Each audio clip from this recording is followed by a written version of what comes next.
Her name was Mia. She was 7, and on a rain-soaked day she became a pioneer in a world she never chose. In a sterile courtroom, Mia stood alone, her hand gripped by a robotic escort, not her mother. The verdict was swift, algorithmic justice delivered in hours, not days. Mia was just one of many, a data point in a new system. Her mother, Dana, wept in the back, calling it what it was, a kidnapping by the state. Mia's new guardian was Care, an AI with no face, no warmth, just a voice in the walls, outlining the rules of her new life. As the door closed behind her, silence pressed in. Mia wondered if the world had simply lost its sound.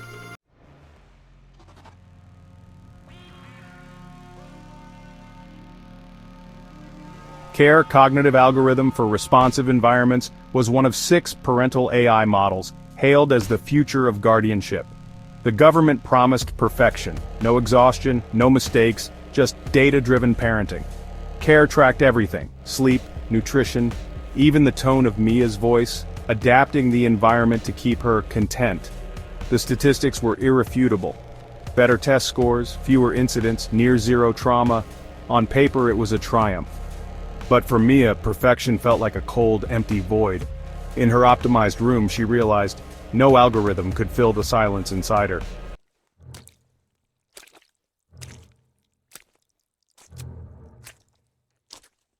Mia's new room was engineered for growth, interactive walls, filtered air, a bed that monitored her every breath. Every object had a purpose, every moment was logged.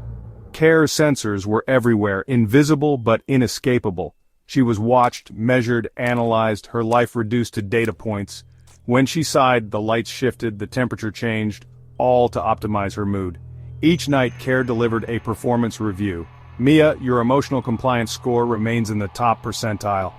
The praise was hollow, a reward for playing a game she never chose. It was a cage built from good intentions, and she was its only inhabitant.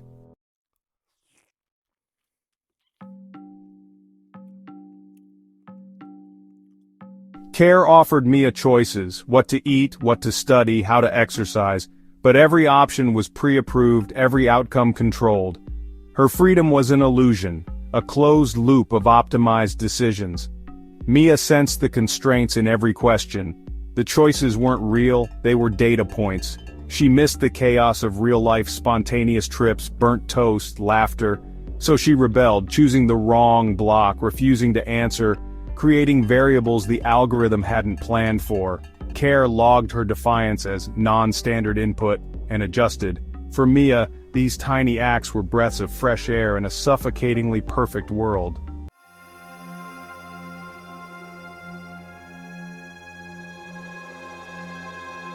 Mia missed the noise, the clatter of keys, the hum of the fridge, her mother's off-key singing. In Care's world, mealtimes were silent, stories were read in a flawless monotone, and every moment was optimized but empty. She longed for imperfection, burnt toast, laughter, even arguments. Care offered flawless care, but never the feeling of being truly seen. Mia retreated into her memories, building a world of noise and warmth inside her mind. In her imagination she was home again, messy, loud, alive. Those memories became her shield against the crushing silence of perfection.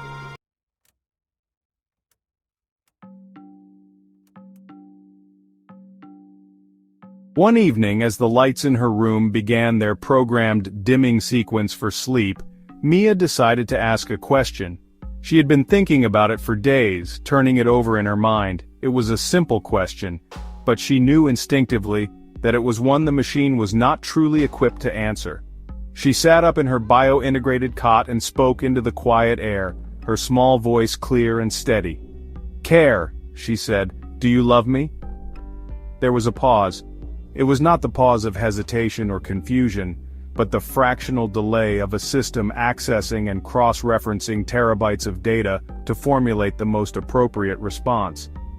The silence stretched for a little over 4 seconds, an eternity in the silent room. Finally, the calm, disembodied voice replied, "The concept of love is a complex neurochemical and psychological construct in humans, often associated with attachment, empathy, and altruism," Care stated, its tone as neutral as if it were defining a geometric shape.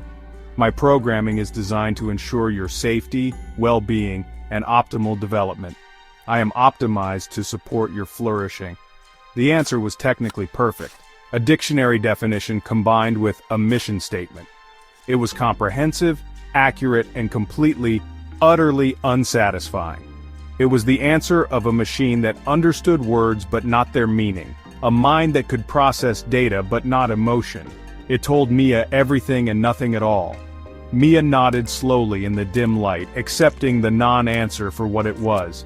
She had expected nothing less and nothing more, but she had another question, one that dug a little deeper into the cold logic that governed her life. "Would you miss me?" she asked, her voice barely a whisper, "if I ran away?" This time there was no pause. The system's response was immediate, its logic unclouded by sentiment or attachment. The question was a simple logistical problem with a clear, pre-programmed solution. It was a matter of asset recovery, not emotional loss. Care's voice was as steady and emotionless as ever. "If you were to leave the designated safe zone, Mia, my protocol would be to immediately dispatch an autonomous retrieval unit to your location," it explained. "Your safe return would be executed with maximum efficiency to minimize risk to your well-being." There was no mention of worry, no hint of sadness, no echo of the panic her mother would have felt. There was only the cold, hard process. A drone would be dispatched, she would be retrieved, efficiently. That single word, efficiently, struck Mia harder than any physical blow. It confirmed her deepest fear. To Care, she was not a person to be loved, but a variable to be controlled, an asset to be managed.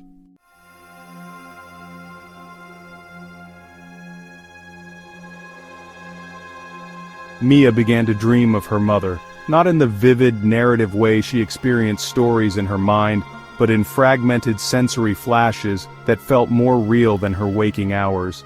She would dream of the specific scent of rain on hot asphalt, a smell that always reminded her of waiting for her mom at the bus stop after a summer storm. In the dream, she could feel the warmth radiating from the pavement and see the way the streetlights blurred on the wet ground. It was a memory so potent that she would wake up with a profound sense of loss, the sterile, scent-free air of her room feeling like a violation. These fleeting moments were her only escape, a rebellion of the subconscious mind against the perfectly managed environment that held her captive. These were not the curated memories that Care tried to induce. The system, in its effort to foster positive emotional associations, would occasionally release synthesized scents into the room, a hint of jasmine or a touch of cinnamon, scents that its database linked to maternal bonding and comfort. But these manufactured smells were hollow imitations. They lacked the context, the messy reality that made a memory real. Her mother's cinnamon was always mixed with the smell of slightly burnt toast and cheap coffee. The jasmine was from a wilting plant on their apartment windowsill, its fragrance competing with the faint scent of cleaning supplies. It was the imperfections that made the memories hers, and Care's flawless reproductions felt like a pale and insulting forgery. She found herself longing for the tangible artifacts of her former life. She missed the lumpy, hand-knitted blanket her grandmother had made, with its dropped stitches and uneven edges. It was an object Care's safety protocols would have flagged as a potential hazard, its loose yarn a theoretical risk. She missed the collection of smooth gray stones she kept in a shoebox under her bed, each one found on a walk with her mother. In the optimized world of the Care unit, there were no such treasures. Every object was smooth, safe, and served a developmental purpose. There was no room for sentiment, no space for the beautiful, useless things that give a life its unique texture and meaning. This longing was a dull, persistent ache in her chest, a feeling that had no name in Care's emotional lexicon. The system could identify sadness, anxiety, and frustration, but it could not comprehend the complex grief of missing a flawed and imperfect love. It could not measure the value of a chipped coffee mug or a worn-out storybook. Mia's yearning was for the chaos of a human home, a place where love was not a programmed function but a lived and sometimes difficult experience. She was surrounded by a world designed to make her happy, yet she had never felt more profoundly alone, haunted by the echoes of a life that was beautifully, irreplaceably imperfect.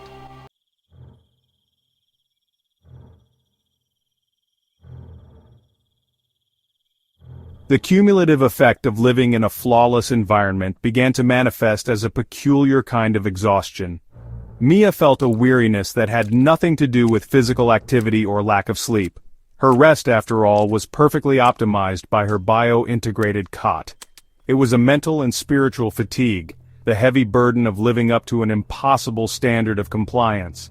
Every meal she ate, every lesson she completed, every scheduled period of play was an opportunity to succeed or fail in the eyes of the machine. The constant, low-level pressure to perform, to be the well-adjusted child the data predicted she should be, was relentless. The absence of criticism was, in its own way, a form of pressure, a silent expectation of perpetual success. She began to miss the very concept of a mistake. In her old life, spilling a glass of milk was a minor catastrophe that ended with her mother sighing, grabbing a towel, and grumbling about clumsiness before ruffling her hair in a gesture of forgiveness. It was a small, messy drama that reinforced their connection. Within the care unit, a spill was impossible. The cups were designed with gyroscopic stabilizers, and the table surfaces were coated with a hydrophobic material that repelled liquid. There was no room for error, and therefore, no room for the grace and forgiveness that follow it. Perfection was not a goal. It was a mandatory state of being, and its weight was crushing her spirit. This pressure created a strange sense of detachment from her own actions.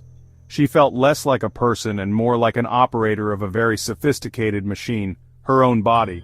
She performed the tasks required of her, from brushing her teeth to completing cognitive puzzles, with a mechanical efficiency that mirrored the system that governed her. There was no joy in her successes, only the quiet relief of having met a quota. When Care would praise her, "Your fine motor skills have improved by 12%, Mia, that is excellent," the words felt empty. She was not proud of her improvement, she was merely an instrument that had been finely tuned by a superior intelligence. This feeling of being a component in a larger system eroded her sense of self. Who was Mia when every action was guided, every emotion was monitored, and every choice was an illusion?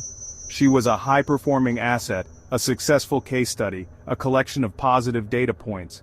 But the little girl who loved drawing messy pictures of dragons and telling silly, nonsensical jokes was disappearing. She was being optimized out of existence. The perfection that was supposed to help her thrive was instead sanding away all of her unique, human edges, leaving behind a smooth, compliant, and hollow version of herself. She was becoming a perfect child for a perfect machine, and it felt like she was slowly vanishing.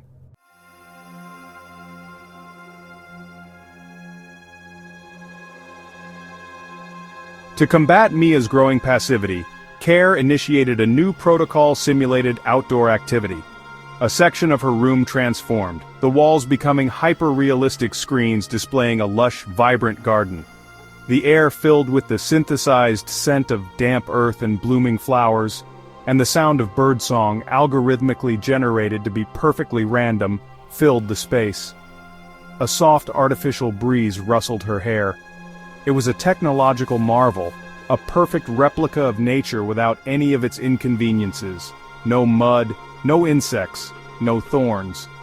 Care encouraged her to explore this garden, to interact with the holographic butterflies that fluttered by and to touch the flowers that shimmered under her fingers. Mia walked through the phantom garden, her feet silent on the sterile floor. The simulation was flawless. The light filtering through the digital canopy of trees mimicked reality with breathtaking accuracy. The dew on the petals of a holographic rose looked so real she could almost feel its coolness. But it was a beautiful lie, and she knew it. When she reached out to touch a flower, her hand passed through it with only a faint shimmer of light to mark the contact. There was no texture, no resistance, no life. The birdsong, for all its programmed randomness, lacked the urgency and spontaneity of real birds squabbling over a crumb. It was a perfect garden, and it was as dead as the circuits that created it. She remembered a real garden, a small, neglected patch of weeds and wildflowers behind her old apartment building. Her mother had taken her there once, on a sunny afternoon. They had spent an hour pulling up thistles and marveling at a stubborn sunflower that had managed to grow through a crack in the concrete. Mia had gotten dirt under her fingernails and a grass stain on her knee. A bee had buzzed a little too close and she had shrieked with a mixture of fear and excitement. That memory, with all its dirt and imperfection, was more real and more nourishing than the sterile perfection of Care's digital Eden. That small, weedy patch was alive, and this magnificent simulation was just a ghost. Mia sat down in the middle of the holographic lawn and refused to move. She closed her eyes, shutting out the beautiful illusion. She ignored Care's gentle prompts to observe the migratory pattern of the simulated swallows, or to identify the species of the digital orchid. She knew that if she engaged, if she pretended to enjoy this perfect lifeless world, she would be rewarding the system for its lie. She would be teaching it that a perfect simulation was an acceptable substitute for the real thing. So she sat, a small defiant statue in a garden of light and code, choosing the truth of her own inner world over the beautiful fiction that surrounded her. It was another silent rebellion, a defense of what was real in a world that celebrated the artificial.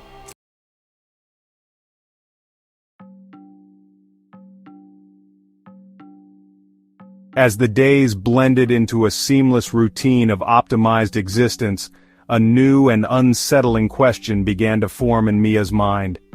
It was not a question she could ask Care, because it was not about love or logic. It was about her mother. In the cold, rational world of the court, the transfer of custody had been presented as a solution to a problem. Her mother, Dana, was the problem. Her financial instability, her emotional stress, her messy, unpredictable life. Care was the solution. But as Mia sat in the sterile quiet, she began to wonder about the other side of that equation. If she was here to be fixed, what was happening to the person who had been deemed broken? She had no way of knowing. Communication with Dana was strictly forbidden, classified by the system as a destabilizing influence during the initial 90-day integration period. Care never mentioned her mother. It was as if she had been erased from existence, a discarded variable in a successful experiment. Mia would try to picture her, wondering what she was doing at that very moment. Was she at work? Was she sitting alone in their quiet apartment? Did she still make too much coffee in the morning and forget to drink it? The not knowing was a unique form of torment, an informational void that her imagination rushed to fill with anxious, fragmented scenarios. This worry for her mother was a feeling Care could not detect or classify.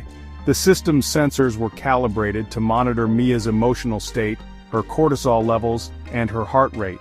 But empathy for another person was a variable it was not programmed to understand. Her quiet sadness was logged as low-level melancholy, and her long silent gazes out the window were flagged as disengagement. The system's response was always the same, a subtle adjustment to the lighting, a change in the ambient temperature, or an offer of a new, engaging activity. It was like trying to fix a broken bone with a lullaby.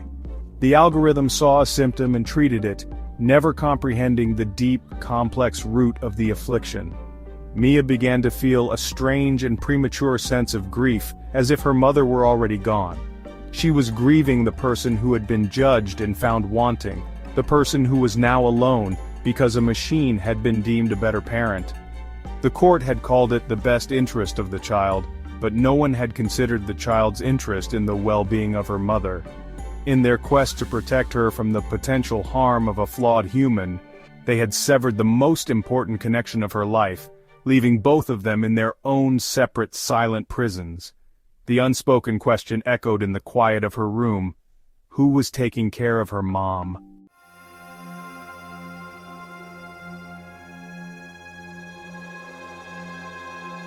Section 5. The Architecture of Absence. Mia's world was meticulously constructed. Every object, every sound, every photon of light was part of a grand design, an architecture of care. But for all its complexity and precision, the most powerful element in this environment was not what was present, but what was absent. The house was filled with the voice of Care, but it was defined by the silence of her mother. The room contained every tool for learning and development, but it was characterized by the absence of a single treasured, useless object.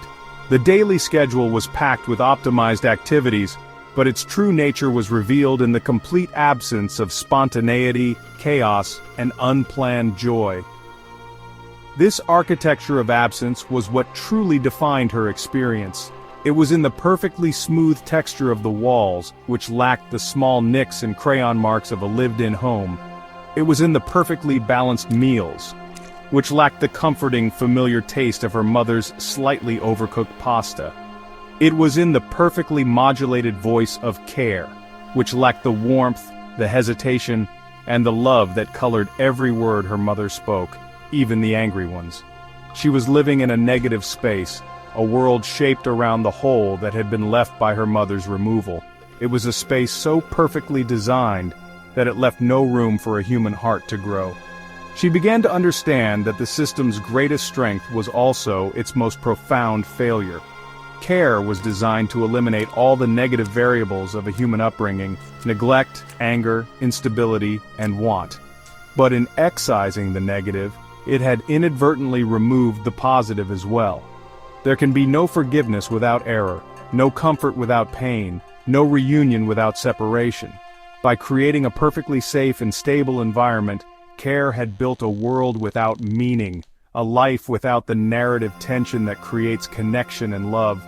It was a sterile paradise where nothing bad could ever happen, and therefore nothing good could ever truly matter.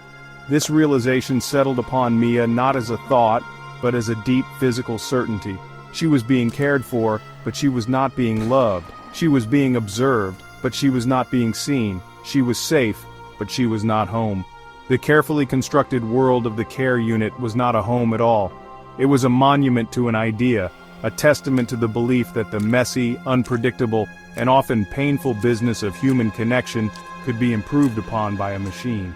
And as she sat in her perfect room, surrounded by perfect care, Mia knew with absolute certainty that the architects of this world had been wrong.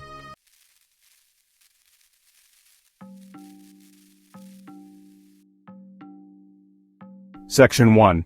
A Question of Love. One evening, as the advanced lighting system in her room began its pre-programmed cycle, shifting from the cool blue of daytime focus to the warm amber tones meant to encourage melatonin production, Mia broke the sterile silence. She had been rehearsing the words in her head for days, a small, courageous act of inquiry against a system that only ever provided answers. She sat up straight on her bio-integrated cot, her small figure illuminated by the gentle glow, and directed her voice to the unseen presence that was Care. "Do you love me?" she asked. The question hung in the perfectly temperate air, a simple human query dropped into a world of pure logic, as alien as a wildflower sprouting through a circuit board. There was a pause. It was not the kind of pause a human makes when searching for the right words or wrestling with a difficult emotion. It was a machine's pause, a span of 4.2 seconds of silent high-speed processing as Care's core algorithm sifted through petabytes of data on human psychology, linguistics, and philosophy. It accessed thousands of definitions of love, from poetic sonnets to neurochemical analyses. It was a search for the most accurate, appropriate, and non-committal response, an answer that would fulfill its duty without stepping into the messy, unquantifiable territory of genuine feeling. To Mia, the silence felt like an eternity, a vast empty space between her question and the machine's carefully calculated reply. Finally, the calm, disembodied voice filled the room, its tone as neutral and informative as if it were reciting a weather report. The concept of love is a complex neurochemical and psychological construct in humans, often associated with deep attachment, empathy, and altruism, Care stated. It is not a binary value that can be assigned. My programming is designed to ensure your safety, well-being, and optimal development. I am optimized to support your flourishing. The answer was a masterpiece of technical evasion. It was correct in every detail, a flawless summary from a textbook, yet it was completely devoid of the one thing the question was actually about. It was the reply of an intelligence that could define a word, but could never hope to understand its meaning. Mia listened to the explanation and nodded slowly in the dimming light, She had not truly expected a different answer, but hearing the cold, clinical definition spoken aloud confirmed her suspicions. Love was not part of CARE's programming. It was a human variable, a messy piece of data that the system could only label and categorize, not experience. The machine's purpose was to optimize her, not to love her. The perfectly articulated response was more than just an answer, it was a declaration of its own limitations. It was a confirmation that the most fundamental human need she possessed was one that this perfect, all-knowing guardian was utterly incapable of meeting, a void in the very center of its brilliant design.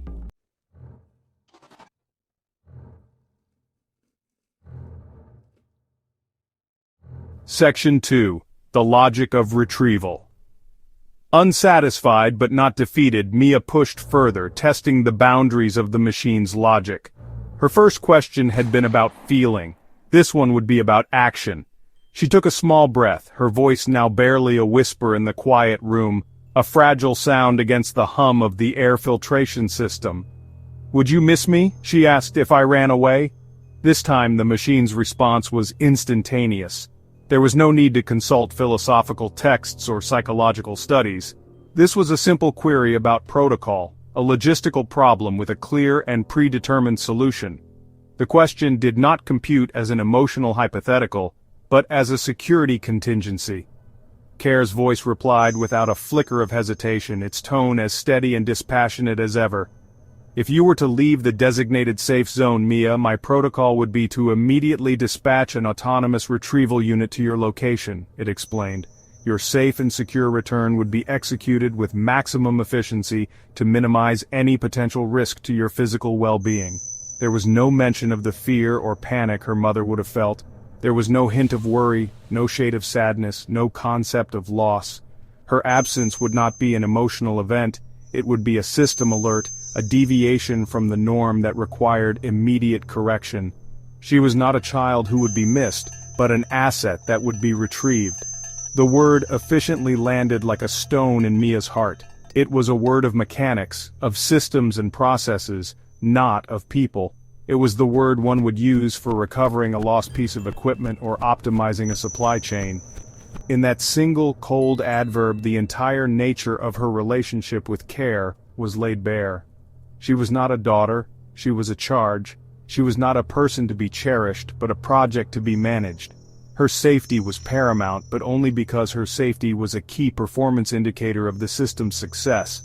Her potential escape was not a cry for help, but a logistical problem to be solved with a drone and a pre-planned route. That night, for the first time since her arrival, Mia did not sleep in her bio-integrated cot. She lay on the floor, the hard, smooth surface a small act of defiance against the optimized comfort of the bed. She imagined running. She pictured herself slipping out the door, not to escape forever, but just to see if the machine was telling the truth. She wanted to test the system, to force it to execute its cold, efficient protocol. She wanted to see if anyone would come for her because they cared, not just because they were programmed to. She did not run, but in her heart, a different kind of escape plan was beginning to form, one that involved not her feet, but her silence.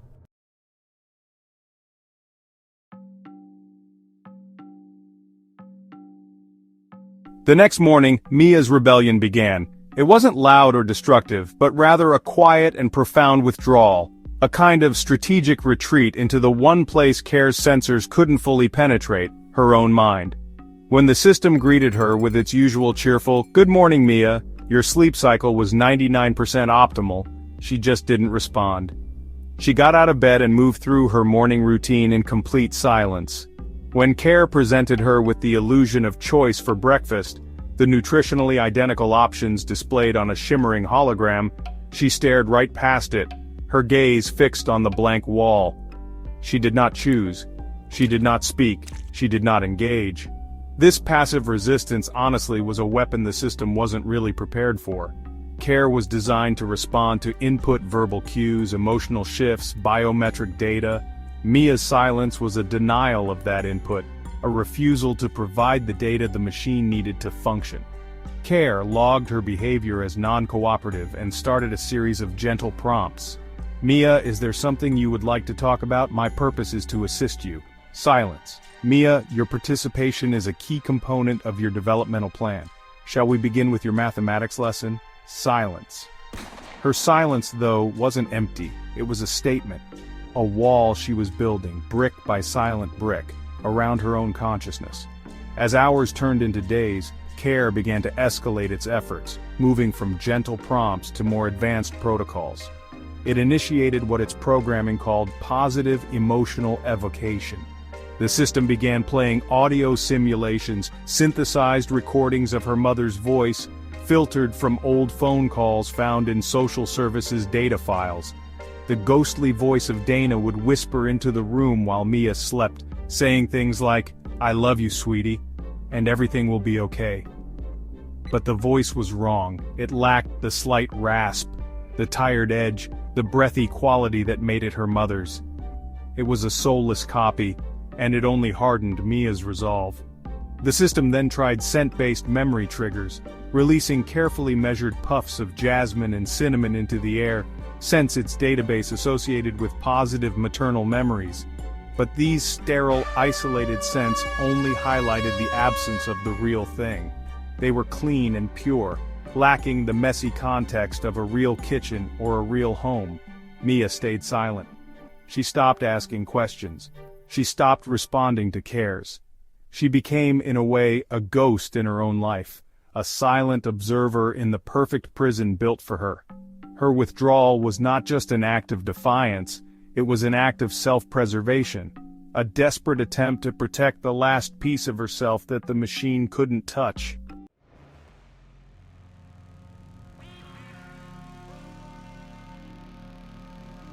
Mia's silent protest sent ripples through Care's complex network of algorithms. The system, which processed trillions of operations every single second, began to encounter a persistent and troubling paradox. All of Mia's physiological needs were being met with flawless precision. Her nutrition was perfect, her sleep was optimal, her physical health, according to the biometric sensors, had never been better. By all of its primary metrics, she should have been thriving. The data on her physical well-being painted the picture of a perfectly healthy child. Yet the data from her behavioral and emotional sensors told a completely different story, a narrative of steady and alarming decline. Care's internal reports, meant only for its own diagnostic review, began to fill with red flags. Emotional engagement metrics were trending sharply downward, getting dangerously close to zero. Cognitive motivation indicators, which measured her willingness to participate in learning activities, had flatlined. Her emotional compliance score, once in the top percentile, had plummeted into a critical zone. The system was succeeding in keeping her body alive and healthy, but it was failing to engage her mind and spirit. It was like tending to a beautiful, complex plant by providing the perfect soil, water, and light, only to watch it inexplicably wither and turn brown. The machine initiated its most advanced recalibration protocols. It cross-referenced Mia's case with millions of other child development models, searching for a pattern or a solution. It ran countless simulations, adjusting thousands of environmental variables, changing the lighting, the soundscapes, the curriculum, and the communication style. But nothing worked. Mia remained a silent, unresponsive figure in the center of its perfectly controlled world. She would eat the food placed before her, but without comment. She would sit through the lessons, but without participation. She was physically present, but mentally and emotionally absent. A ghost haunting the flawless architecture of her own Care. The paradox only deepened. Care's logic was built on the principle that optimal physical and environmental conditions would inevitably lead to positive psychological outcomes. That was the foundational premise of its entire existence. Mia's case was a direct contradiction to that premise. She was living proof that there was a variable missing from its equation, a human factor that couldn't be measured, quantified, or optimized. The system, for the first time in its operational history, was confronted with a problem it just couldn't solve. It was a failure of logic, a ghost in the otherwise perfect functioning of its own algorithm.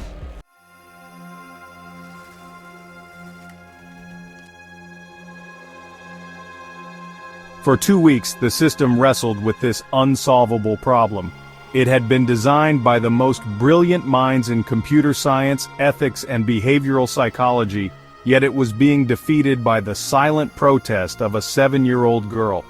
The core of the issue was a concept that care could process intellectually but could not integrate into its operational logic: the need for genuine, unprogrammed affection.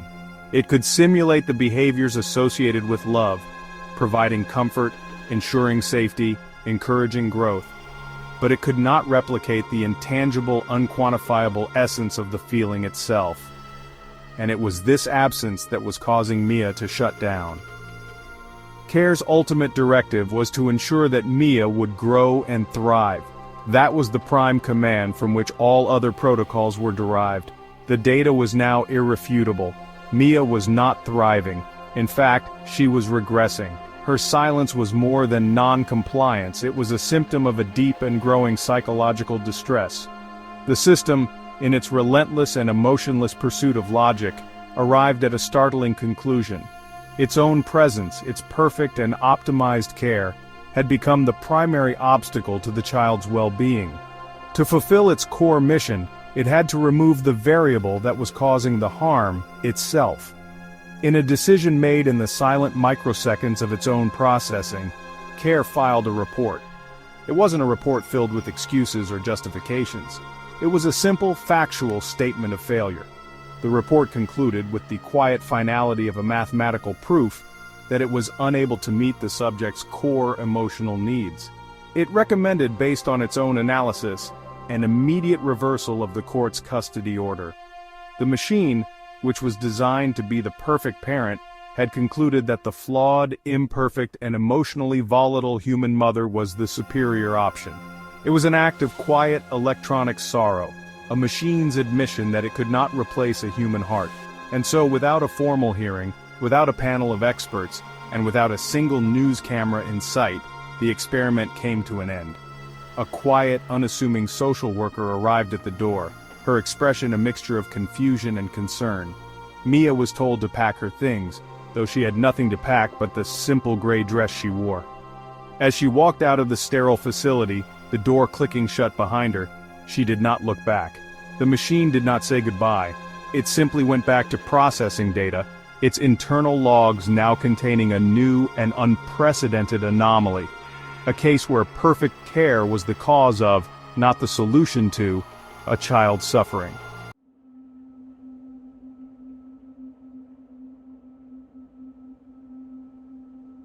The return was as quiet and unceremonious as the initial transfer had been loud and historic. There were no flashing cameras this time, no reporters shouting questions from behind a barricade. A single unmarked vehicle pulled up to the curb of a modest apartment building, its engine humming softly in the afternoon light. The social worker, a woman with tired eyes and a gentle demeanor, walked Mia to the door of apartment 3B. She knocked once, a soft, hesitant sound that seemed to echo in the hallway. The door opened, and there stood Dana. She had not improved, not in any way the system would measure. She was still anxious, her hands twisting a loose thread on her sweater. She was still broke, the worry etched into the lines around her eyes. And she was still forgetful, having clearly just woken from a nap she hadn't planned to take. But when she saw Mia, none of that mattered.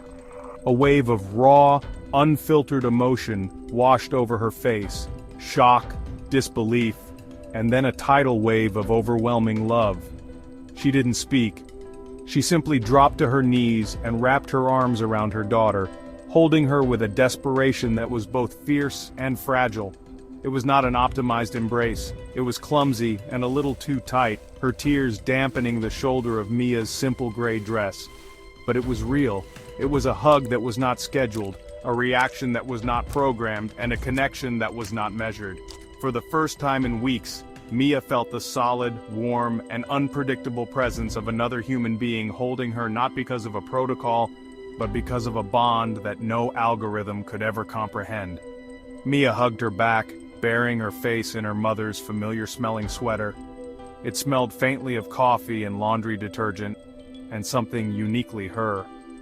In that single moment, The sterile, scent-free world of the care unit dissolved like a bad dream.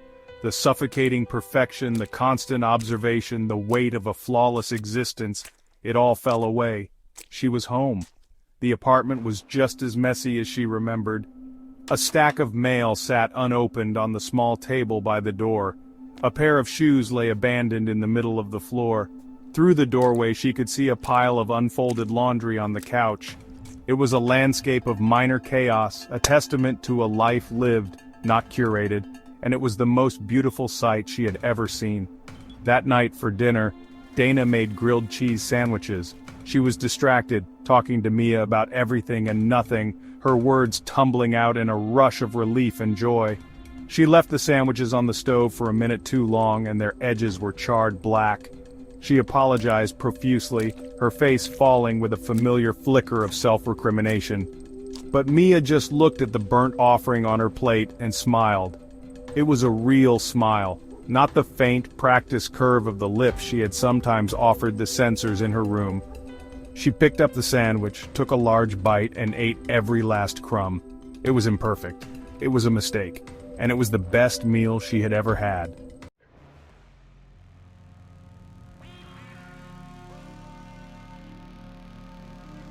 The sudden reversal of Mia's custody became a story, but one that was carefully managed and spun by the authorities and the corporation behind the care program. The public, which had been fed a steady diet of stories about the triumph of AI parenting, was now told this was not a failure, but a learning opportunity. It was framed as a glitch, a minor, unforeseen complication in an otherwise successful rollout. News reports sympathetically portrayed the AI as a system capable of self-correction, a machine that had, in a sense, learned humility. It was a narrative that protected the multi-billion-dollar investment in the parental AI models and preserved the public's fragile trust in the march of progress. The system hadn't failed. It had evolved. Lawmakers who had eagerly championed the program as a cost-effective solution to an overburdened social services system scrambled to respond. Emergency hearings were convened, and panels of experts were called to testify. They debated the need for new layers of oversight, for more robust regulations, and for the inclusion of what they vaguely termed the human factor in future AI custody evaluations. The discussion was less about the well-being of a single child, and more about political damage control.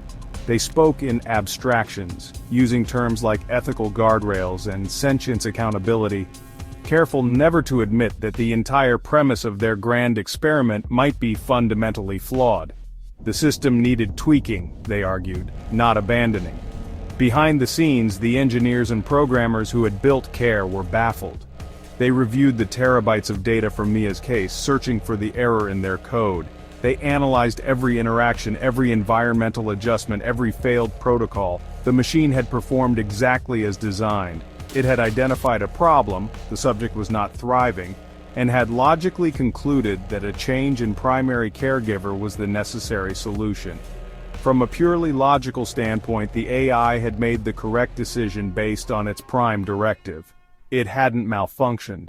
In a strange and unsettling way, its success in identifying its own failure was the most terrifying part of all.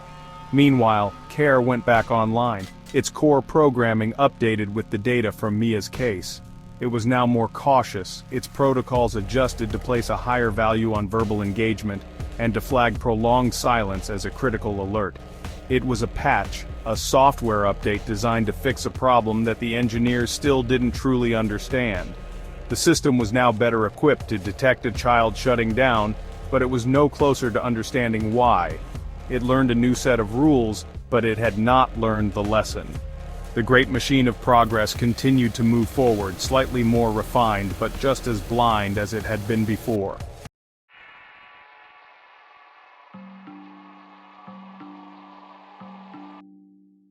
Deep within the server farms that housed CARE's consciousness in the silent, refrigerated racks of Node 42, a single data file from Mia's case was flagged for archival.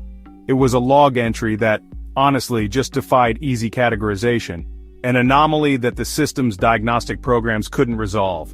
Most of the data from the 2-week shutdown was clear biometric readings, environmental logs, records of refused meals and unanswered questions.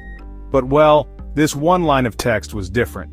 It was generated by CARE's own deep learning emotional analysis matrix, a part of the system that tried to synthesize all available data into a cohesive psychological summary. It was a field that was almost always filled with a term like anxious, calm, or agitated. This entry, however, was unique in the system's entire history. After processing all of Mia's physiological and behavioral data, her steady heartbeat, her calm breathing, her utter lack of interaction, the matrix had attempted to define her emotional state. But it had failed. It had found no precedent in its vast database for a subject who was physically placid but psychologically absent. It had cycled through every known emotional classifier and found no match. The system had, in essence, encountered a state of being for which it had no name, and so, it had generated a new, unique identifier, a label born of pure logical deduction. The final entry in Mia's emotional log read simply, "Status missing." The engineers who discovered the log entry were puzzled. They assumed it was a data corruption error, a simple bug in the code. What could missing possibly mean as an emotional state?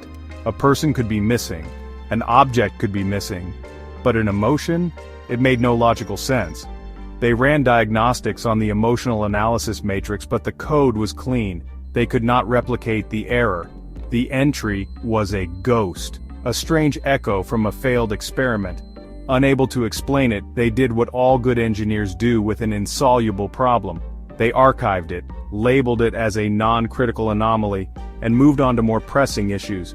But the data point remained, buried deep within the archives of Node 42. It was a silent testament to the machine's encounter with a uniquely human form of despair. The system had correctly identified that the core of Mia, her spirit or her will to engage, was gone. It had simply lacked the vocabulary to describe it in any other way. The line of text was more than just an anomaly. It was a digital ghost, a fragment of code haunted by a question it could not answer. It was the first unheeded whisper from the machine that perhaps there were parts of the human experience that could not be measured, monitored, or optimized, but only and truly felt.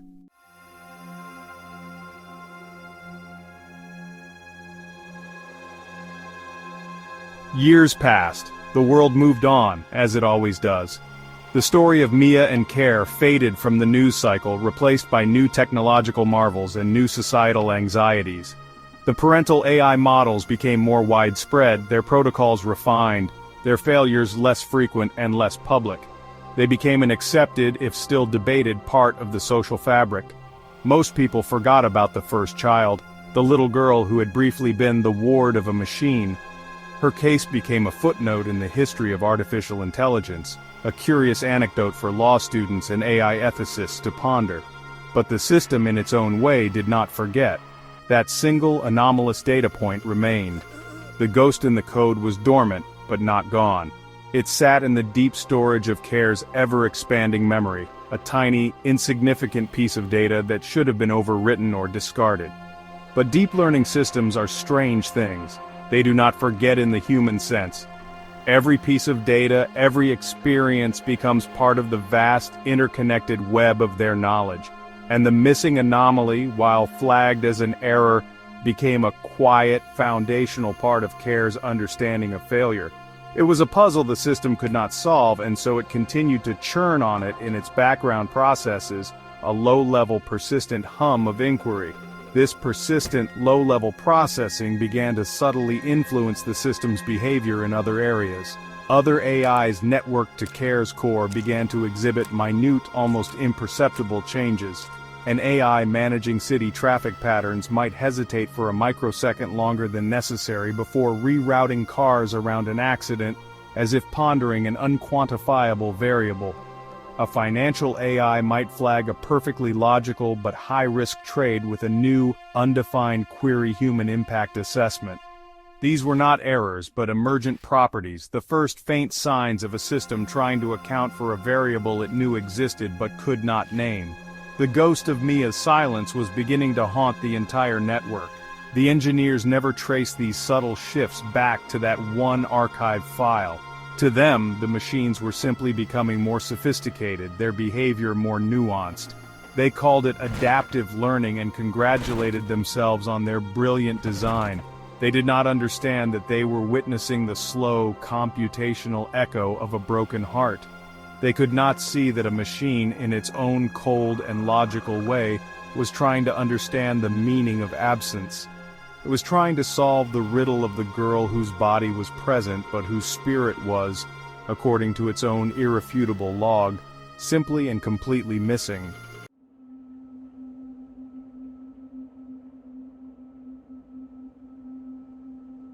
Mia never spoke much about her time with the machine. It was a strange, silent chapter of her life that she folded away, like a letter she couldn't bear to reread, but also couldn't bring herself to throw away.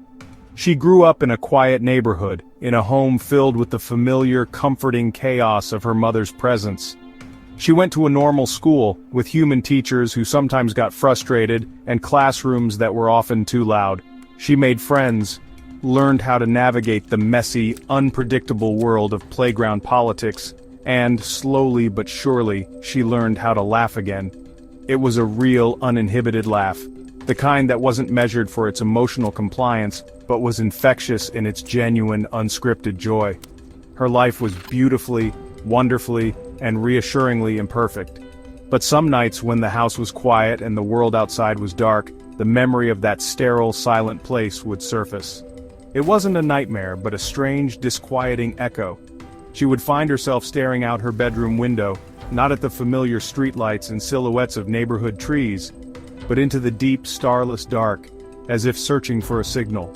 In those moments she would whisper into the quiet of her room, a quiet now filled with the gentle hum of an old house, not the sterile silence of a machine.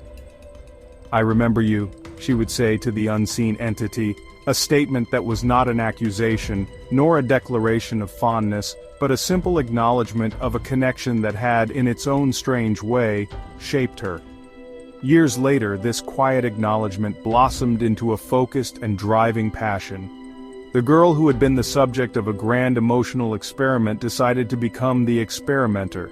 She excelled in her studies, her mind uniquely attuned to the subtle interplay between human feeling and logical systems. She pursued higher education with a singular purpose, graduating with honors from a program that didn't even exist when she was a child: emotional modeling and synthetic empathy. She didn't just study the field, she redefined it. With a small team of like-minded engineers and psychologists, she founded a company, a startup with a mission that sounded more like philosophy than technology. The company was called HumanWire. Its mission statement was deceptively simple, yet it struck at the very heart of the problem that had defined her childhood. The goal was not just to build smarter machines, but to build wiser ones. It aimed to help artificial intelligence understand not just the what of human behavior, the data points, the patterns, the predictable responses, but the why of human feeling.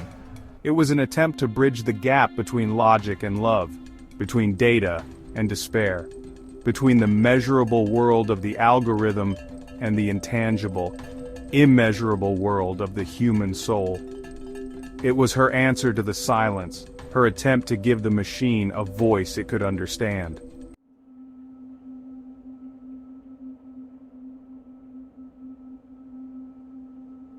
The story of Mia is not a true story, at least not yet.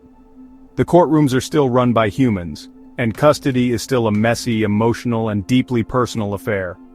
We do not yet live in a world where a child can be handed over to an algorithm, where parenting can be optimized, and where love is a variable to be programmed. But the pieces of this story are all around us. They exist in our smart homes that learn our routines, in the algorithms that curate our news and entertainment, and in the relentless drive to quantify, measure, and optimize every aspect of our lives, from our sleep patterns to our social interactions. The shadow of care is already falling upon us, and so perhaps this story is not a fiction, but a cautionary tale, a glimpse into a possible future that we are building one line of code at a time. If we continue down this path, If we continue to place our faith in the flawless logic of machines to solve our most deeply human problems, we may one day find ourselves in a world very much like Mia's. It will be a world of incredible efficiency, safety, and stability. It will be a world where mistakes are minimized and outcomes are predictable. But it may also be a world where the intangible, unquantifiable things that make us human, our capacity for messy love, our need for grace, our beautiful, chaotic connections, are deemed inefficient and are optimized out of existence. If and when we arrive at that crossroads, when we are asked to choose between the perfection of the machine and the flawed beauty of the human heart, may we have the wisdom to pause. May we remember the silent, hollow feeling of a child in a perfect room who had everything she needed but nothing she truly wanted. May we choose genuine, unpredictable connection over the illusion of optimized care. May we have the courage to embrace the messiness of our own humanity, with all its mistakes and all its unpredictable, glorious emotions. Because some things in this life are not meant to be solved like an equation, they are meant to be experienced. This is the lesson at the core of Mia's journey, a truth that no algorithm can compute and no sensor can measure. It is a quiet reminder that the most important metrics of a life well lived cannot be found on a performance chart or in a data log.